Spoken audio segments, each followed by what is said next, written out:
Farragut-class fleet monitors. In the aftermath of the Battle of the Vela Gap in September 2157, the United Earth, UE, resolved to launch an offensive into Romulan-held space.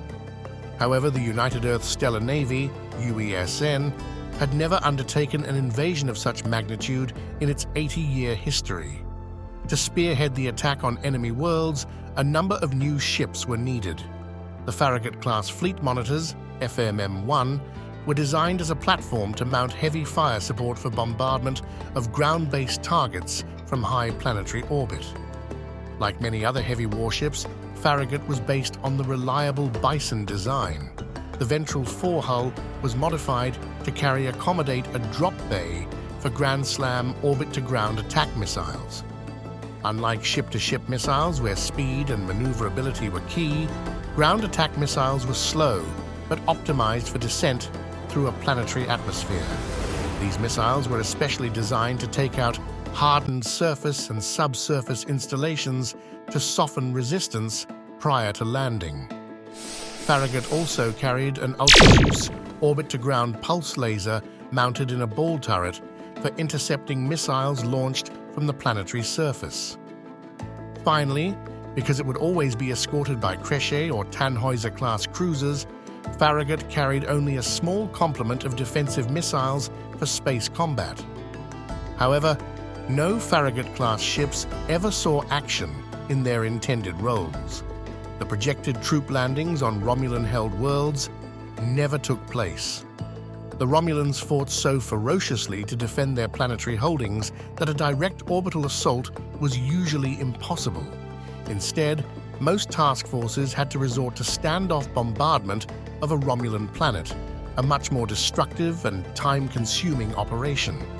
In other assaults, the Romulan bases would self-destruct by detonating their fusion reactors rather than succumb to enemy occupation. Farragut also suffered from more rapid obsolescence. Because of its nature as a planetary assault ship, Farragut was considered a frontline vessel and deployed accordingly. However, its SSWR-3C reactor, state-of-the-art when first launched in May 2158, was quickly outperformed by the newer SSWR-3D, launched in Conqueror-class heavy cruisers in early 2159. Fleet commanders found that Farraguts could not keep up with their own escorts, requiring task forces to cruise at slower speeds to their targets. As a result, only 9 Farragut-class ships were built, out of a planned 20. The remaining hulls, already under construction, were converted into Olympus Mons-class transports instead. One ship, UES Hartford, FMM-3, was converted to a cargo transport after it was decommissioned in December 2160. It had a long career as part of the Federation Colonial Command and Commercial Services. It has been restored to its wartime service appearance and is on display at the Starfleet Museum. Specifications: crew complement, 1,100, 165 officers, plus 935 crew.